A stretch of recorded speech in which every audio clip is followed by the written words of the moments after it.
Hi. Exam start ಆಗೋದಕ್ಕೆ 2 ದಿನ ಬಾಕಿ ಇದೆ. 3ನೇ ದಿನ ನೀವು ಇಷ್ಟೊತ್ತಿಗೆ ಒಂದು ಎಕ್ಸಾಮೇ ಕಂಪ್ಲೀಟ್ ಮಾಡಿರ್ತೀರ. ಓಕೆ, ಈಗ ನಿಮ್ಮಲ್ಲೇ ತುಂಬ ಸ್ಟೂಡೆಂಟ್ಸ್ ನಾನು ಓದಿದ್ದೀನಿ, ಸಿಲೆಬಸ್ ಕವರ್ ಆಗಿದೆ, ಆದರೆ ರಿವಿಷನ್ ಮಾಡೋದಕ್ಕೆ ಕೂತ್ಕೊಂಡ್ರೆ ಕರೆಕ್ಟಾಗಿ ಓದಿರೋದೆಲ್ಲ ನೆನಪಾಗ್ತಿಲ್ಲ. ಜನರಲ್ ಹೇಳೋದ್ರೆ ಓದಿರೋದು ನೆನಪೇ ಆಗ್ತಿಲ್ಲ, ನನಗೆ ಏನು ಮಾಡೋದು, ಟೆನ್ಷನ್ ಆಗ್ತಿದೆ ಅಂತ ಹೇಳ್ತಾ ಇದ್ರಿ. ವಿಷಯ ಅಂತ ಹೇಳಿದ್ರೆ ಓದಿರೋದು ನೆನಪಲ್ಲಿ ಇರುತ್ತೆ. ರಿವಿಷನ್ ಕರೆಕ್ಟಾಗಿ ಪರ್ಫೆಕ್ಟಾಗಿ ಮಾಡಬೇಕು. ರಿವಿಷನ್ ಕರೆಕ್ಟ್ ಆಯಿತು ಅಂತ ಹೇಳಿದ್ರೆ ಮುಂದೆ ಎಕ್ಸಾಮ್ ಕೂಡ ಚೆನ್ನಾಗಾಗುತ್ತೆ. ನಿಮ್ಮ 95, 98 ಏನು ಸ್ಕೋರ್ ಟಾರ್ಗೆಟ್ ಇಟ್ಕೊಂಡಿದ್ದೀರ ಅದನ್ನು ಅಚೀವ್ ಮಾಡೋದಕ್ಕೂ ಕೂಡ ಆಗುತ್ತೆ. ಹಾಗಿದ್ರೆ ಓದಿರೋದು ಮರ್ತು ಹೋದ ರೀತಿ ಯಾಕೆ ಅನ್ಸುತ್ತೆ? ಇದನ್ನು ನಿಮ್ಗೆ ಹೇಳೋದಾದ್ರೆ ನೀವೀಗ ಟೋಟಲ್ ಲ್ಯಾಂಗ್ವೇಜಸ್ಸನ್ನು ಸೇರಿಸಿ 6 ಎಕ್ಸಾಮನ್ನು ಬರೀತೀರ, 6 ಎಕ್ಸಾಮ್ಸನ್ನು ಬರೀತೀರ. ಸೊ ಪ್ರತಿ ಸಬ್ಜೆಕ್ಟಲ್ಲೂ ಕೂಡ 10ರಿಂದ 15 ಚಾಪ್ಟರ್ಸ್ ಇರುತ್ತೆ. ಅಂದರೆ ಒಂದು ಸಬ್ಜೆಕ್ಟಲ್ಲಿ 10 ಚಾಪ್ಟರ್ಸ್ ಇದೆ, ಮತ್ತೊಂದರೊಳಗಡೆ 15 ಚಾಪ್ಟರ್ಸ್ ಇರ್ಬೋದು. ಸೊ ಈ ರೀತಿ ಇರುತ್ತೆ. ನಂತರ ಕಾನ್ಸೆಪ್ಟು ಕೂಡ ಕೆಲವು ಈಸಿ ಕಾನ್ಸೆಪ್ಟ್ ಇದ್ದರೆ ಹಲವಾರು ಕಾನ್ಸೆಪ್ಟ್ ಡಿಫಿಕಲ್ಟ್ ಕೂಡ ಇರುತ್ತೆ. ನೀವು ಪ್ರಾಕ್ಟೀಸ್ ಮಾಡಿರ್ತೀರ, ಬಟ್ ರಿವಿಷನ್ ಕರೆಕ್ಟಾಗಿ ಆಗಬೇಕು. ಹಾಗಿದ್ರೆ ರಿವಿಷನ್ ಹೇಗೆ ಮಾಡೋದು ಇದನ್ನು ಹೇಳೋದಾದರೆ, ಈಗ ಎಕ್ಸಾಂಪಲ್, ಈಗ ಕನ್ನಡ ಎಕ್ಸಾಮ್, ಫಸ್ಟ್ ಎಕ್ಸಾಮ್, ಅದಕ್ಕೆ ಏನು ಮಾಡ್ತೀರಾ?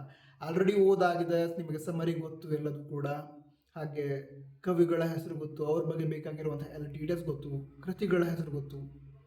ಈ ರೀತಿ ಎಲ್ಲ ಇರಬೇಕಾದ್ರೆ ಎಕ್ಸಾಮ್ ಹಿಂದಿರೋದನ್ನು ಕೂಡ ಒಮ್ಮೆ ಎಲ್ಲ ಪೇಜಸನ್ನು ಟರ್ನ್ ಮಾಡಿ ಗ್ಲಾನ್ಸ್ ಮಾಡಬೇಕು.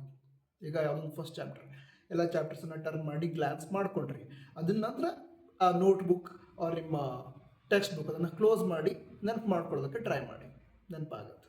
ಇದು ಕೇವಲ ಕನ್ನಡ ಅಂತ ಹೇಳಲ್ಲ, ಯಾವುದೇ ಲ್ಯಾಂಗ್ವೇಜ್ ಆಗಿರ್ಬೋದು, ಇಂಗ್ಲೀಷ್ ಆಗಿರ್ಬೋದು, ಹಿಂದಿ ಆಗಿರ್ಬೋದು, ಅಥವಾ ಯಾವುದೋ ಸಬ್ಜೆಕ್ಟ್ ಆಗಿರ್ಬೋದು, accountancy, economics, physics, chemistry, biology, ಯಾವುದೋ ಸಬ್ಜೆಕ್ಟ್ ಆಗಿರಲಿ, ಇದರಲ್ಲೂ ಕೂಡ ನೀವು ಯಾವುದಾದ್ರು ಚಾಪ್ಟರ್ನ ರಿವೈಸ್ ಮಾಡೋದಕ್ಕೆ ಕುತ್ಕೋತೀರಾ ಅಂತ ಹೇಳಿದ್ರೆ, ಎಕ್ಸಾಮ್ ಹಿಂದಿನ ದಿನ ರಿವೈಸ್ ಮಾಡೋಕ್ಕೆ ಕುತ್ಕೋತೀರಾ ಅಂತ ಹೇಳಿದಾಗ ಆ ಚಾಪ್ಟರ್ನ ಒಮ್ಮೆ ಓಪನ್ ಮಾಡಿ ಗ್ಲಾನ್ಸ್ ಮಾಡಿ, ಆ ಪೇಜಲ್ಲಿ ಏನಿದೆ, ಎಲ್ಲ ಪೇಜಲ್ಲೂ ಏನಿದೆ ಅಂತ ಒಮ್ಮೆ ನೋಡ್ಕೊಳ್ಳಿ.